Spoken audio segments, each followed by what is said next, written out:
Selamat pagi semuanya. Pagi. Oke. Apa kabar semuanya? Baik. Baik ya. Oke. Sebelum kita memulai pembelajaran hari ini, saya ingin mengkondisikan kelas kalian. Coba dirapikan ya semuanya dari tempat duduknya.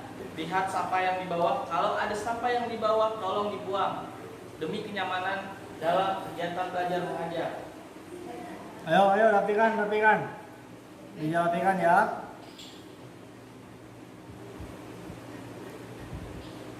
Oke.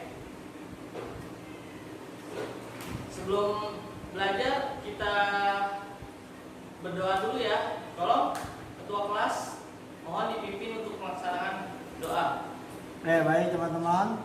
Sebelum belajar, mari kita baca doa. Baik. Doa selesai, memberi salam. Assalamualaikum warahmatullahi wabarakatuh. Oke, baik. Bapak ingin mengabsen dulu ya satu persatu. Anis, Hadir Pak Ical. Didin Mahfudin, Hadir Pak. Winarti, Hadir Pak. Ani Maharani, Hadir Pak. Dina Prasetya, Yana Wulandari, Hadir Pak. Ahmad Nugraha. Hadir. Oke, baik. Oke. Sebelumnya kita sudah membahas proses cara pembuatan kinerja prototipe, produk, kemasan, dan barang dan jasa. Oke, sekarang kita akan membahas tentang konsep, desain, dan kemasan produk, barang, dan jasa. Oke, prototipe. Ada yang tahu prototipe? Tidak. Ya, oke. Prototipe adalah ya ini suatu produk atau sistem informasi yang biasa dibangun untuk didemonstrasikan atau bagian proses dari sebuah pembangunan produk. Jadi itu suatu perangkat lunak seperti software, ya. Sedangkan prototipe produk yaitu bentuk dasar dari sebuah produk yang merupakan tahapan-tahapan yang sangat penting dalam rencana pembuatan produk karena menyangkut keunggulan produk tersebut di masa yang akan datang. Seperti itu ya. Ya. Paham? Paham Jadi- Pak. Jadi itu berupa bentuk software, aplikasi yang akan mendesain suatu produk yang akan dikemas atau dibuat secara massal. Ngerti ya? Ngerti? Ngerti Pak. Oke, baik. Selanjutnya tahapan-tahapan prototipe. Oke, perhatikan ya, tolong. Baik Pak. Pertama ada pendefinisian produk. Kedua ada working model. Ketiga ada prototype rekayasa. Keempat, prototype produksi. Kelima, qualified production item. Keenam, model. Dan ketujuh yang terakhir, prototype yang akan didemonstrasikan sebelum dicetak secara massal. Ya. Setelah itu ada kategorisasi prototipe menurut fungsi. Kategorisasinya adalah feasibility prototyping, design prototyping, requirement prototyping, dan implementation prototyping maksudnya. Maaf. Oke. Untuk feasibility prototyping digunakan untuk menguji kelayakan dari teknologi tersebut. Jadi sebelum di dilakukan pembuatan secara massal, secara masif, akan diuji coba dulu kelayakannya, seberapa sih bagusnya, seberapa akuratnya desain itu, ya. Oke, selanjutnya recruitment Action. Oke, selanjutnya recruitment prototyping, yaitu digunakan untuk mengetahui kebutuhan aktivitas bisnis user. Ngerti nggak? Jadi apa aja sih kebutuhan komponen-komponennya, bentuk variasinya seperti apa. Lalu setelah mengetahui kebutuhan tersebut akan diinformasikan kepada lead user atau pelanggan yang ingin mendesain prototyping produk tersebut. Ketiga, desain prototyping digunakan untuk mendorong perancangan sistem informasi yang digunakan. Nah, gunanya itu sistem informasi yang sudah digunakan akan diinformasikan atau dipublikasikan kepada lead user tersebut atau pelanggan tersebut. Gunanya apa? Dari prototype itu memenuhi kebutuhan kepuasan pelanggan atau customer. Selanjutnya implementasi prototyping, yaitu merupakan lanjutan dari rancangan prototyping langsung disusun dengan sebagai suatu sistem informasi yang akan digunakan. Nah, itu nanti kalau sudah jadi akan diimplementasikan. Oke. Nah, implementation prototyping itu dari rancangan yang sudah disusun sebagai suatu informasi yang akan digunakan membuat suatu desain produk prototyping. Oke. Selanjutnya kita akan membahas pengertian kemasan produk. Ada yang tahu kemasan? Ada yang tahu kemasan? Kemasan itu bagian luar dari sebuah produk ya Pak? Betul. Tepuk tangan untuk saudara Anis sudah menjawab. Kemasan adalah desain kreatif yang mengaitkan bentuk, struktur, citra, warna, tipografi, dan elemen-elemen desain dengan informasi produk. Kemasan digunakan untuk membungkus produk, menutupi dari sinar matahari, membedakan produk mana yang food dan mana yang non food. Selanjutnya fungsi kemasan. Fungsi kemasan yaitu ada protektif dan fungsi promosional. Fungsi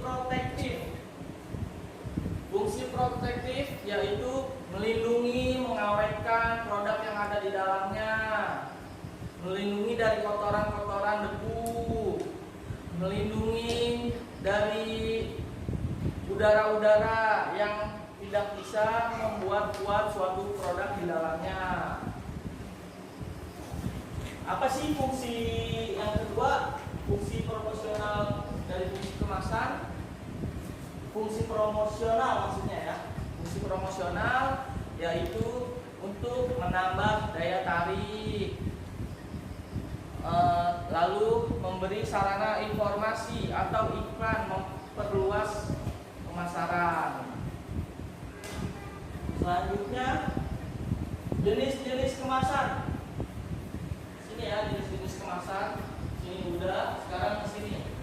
Jenis-jenis kemasan. Jenis-jenis kemasan ada jenis kemasan primer pertama, yang kedua sekunder, yang ketiga tersier.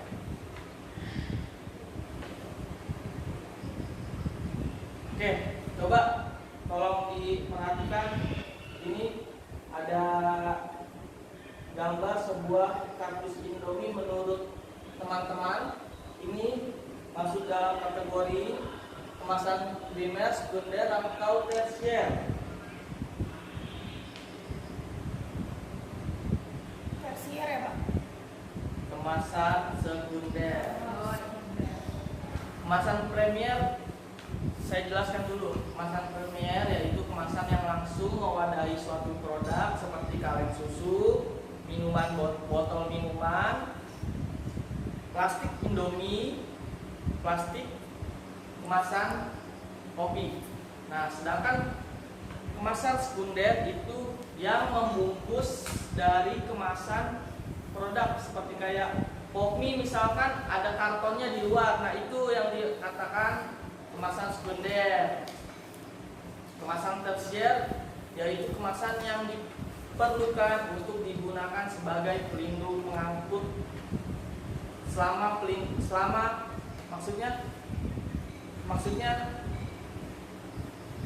maksudnya kemasan tersier itu yaitu kemasan yang diperlukan untuk menyimpan pengiriman atau identifikasi kemasan tersier yang digunakan sebagai pelindung selama pengangkutan atau pendistribusian pada barang tersebut, ya. Oke. Sekarang saya ingin menanya nih sama kalian. Kalau yang ini kemasan apa sih? Premier apa sekunder?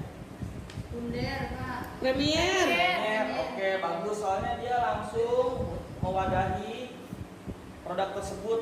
Susu kental, Manis. ya. Dia juga punya kemasan sekundernya ya, pasti dia punya kemasan sekundernya. Oke, baik. Kalau begitu saya ingin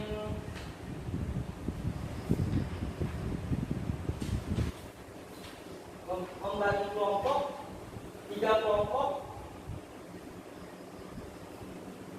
Saya bagi 3 kelompok ya. Di sini ditugaskan kalian untuk mendesain atau membuat suatu kemasan produk. Kelompok 1 dengan kemasan mie instannya. Kelompok 2 dengan kemasan berasnya. Kelompok 3 dengan kemasan kopinya. Terserah, seefektif, sebagus kalian. Ya, nanti sesudah dibuat atau didesain, tolong diberi keterangan, dianalisis mengapa sih diperlukan ini, memakai kemasan ini, ya. Oke, baik. Semuanya berdiri. Saya ingin semuanya berdiri. Ayo, semuanya berdiri. Belajar itu jangan malas. Belajar itu harus semangat. Kalian itu penerus bangsa, oke? Siap. Saya penuh siapa? Oke, sebelum saya bagi tugas, biar fokus kalian. Kalau saya tepuk tangan sekali, kalian tepuk tangan 2 kali. Kalau saya tepuk tangan 2 kali, kalian tepuk tangan sekali. Oke? Oke Pak. Oke. Yang salah akan saya beri hukuman. Iya Pak. Kalau saya tepuk tangan sekali, Ya. kalian tepuk tangan 2 kali. Betul. Kalau saya tepuk tangan 2 kali, kalian tepuk tangan sekali. Balikannya Pak ya. Ya. Bisa dimengerti? Bisa Pak. Pak. Siap, kita mulai. 1, 2, 3.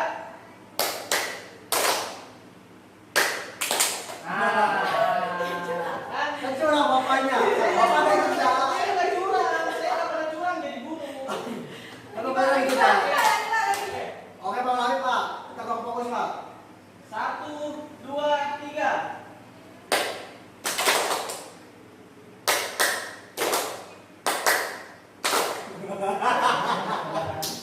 Oke, fokus Pak. Ya udah, oke. Langsung saja saya beri. Duduk Pak ya. Ya, silakan. Anda sekarang boleh duduk di tempatnya masing-masing. Ya, Pak. Saya akan memberikan tugas untuk kalian. Kelompok 1, 1, 2, kelompok 2, 1, 2, kelompok 3, 1, 2. Silakan di desain, dibikin secara bagus desainnya yang sudah ditugaskan oleh saya. Kelompok 1 dengan kemasan mie instannya, kelompok 2 dengan kemasan berasnya, kelompok 3 dengan kemasan kopinya.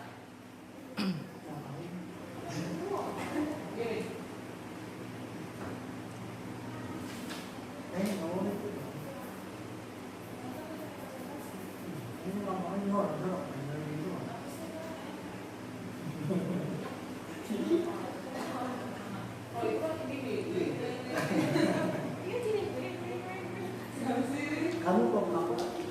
Kamu Sih, ngomong ke situ.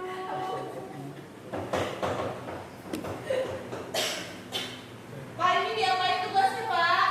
Itu tolong dibikin, didesain, digambar. Apa sih, kayak gimana sih kemasan mie instan yang baik?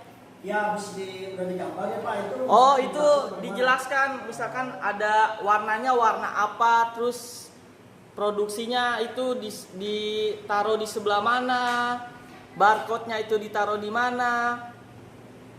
Oke, baik Pak. Saya mau.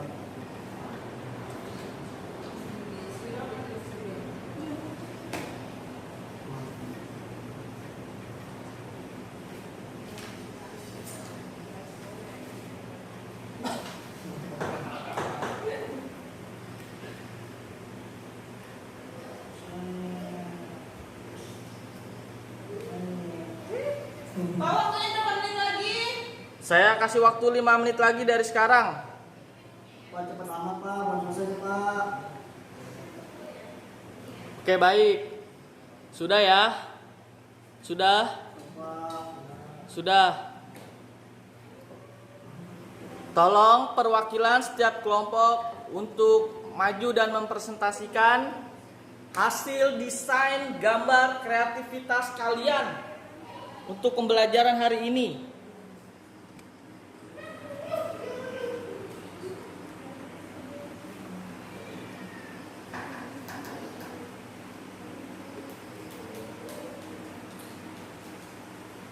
Gimana, ada kesulitan?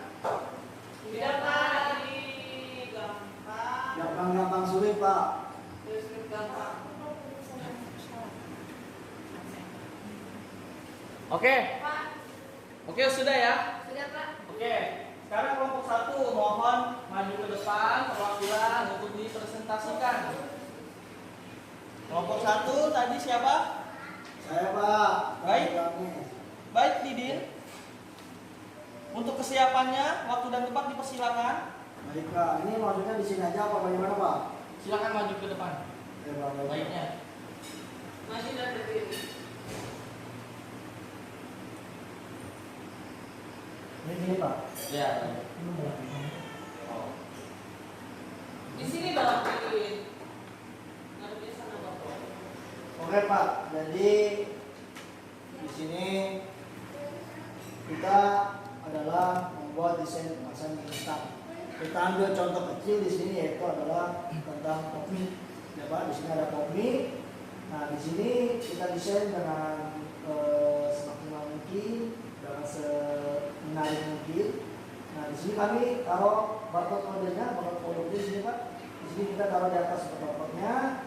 Nah di sini ada namanya warna kemasannya. Warna kemasannya di sini lebih cenderung kepada warna merah ya Pak ya.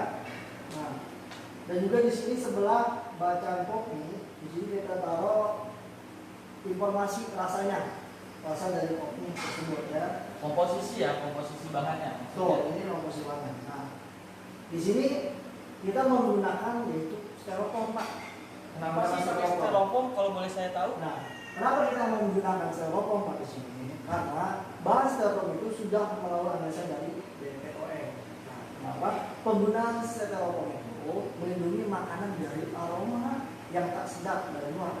Nah, jadi itu sangat meminimalisir masalah baunya itu. Nah, yang tidak masuk dalam kemasan styrofoam praktis dibawa kemana-mana Pak. Jadi si kopi ini kita bisa dibawa kemana-mana, masuk tas, bisa kemana-mana Pak. Nah, tidak ribet di sini Pak, maksudnya Pak, tidak ribet dalam proses pemindahannya Pak. Jadi ketika kita sudah desain kopi di sini, kita buka kemasannya, kita tinggal keluarkan air panas, tinggal kita dari sini. Oke, tepuk tangan untuk kelompok 1. Baik. Untuk kelompok 2. Di sini ini boleh Pak? Ya, oke boleh. Di situ saja. Di kelompok 2 ini saya membuat desain pemasangan beras. Jadi saya bikin merek berasnya itu namanya Jagoan Mama. Terus ada perusahaannya juga. Di sini nama perusahaannya. Terus berat bersihnya dan warnanya di sini dia dengan warna merah. Terus kenapa saya memakai plastik? Karena kayak supaya menambah harga jual produknya bisa lebih mahal.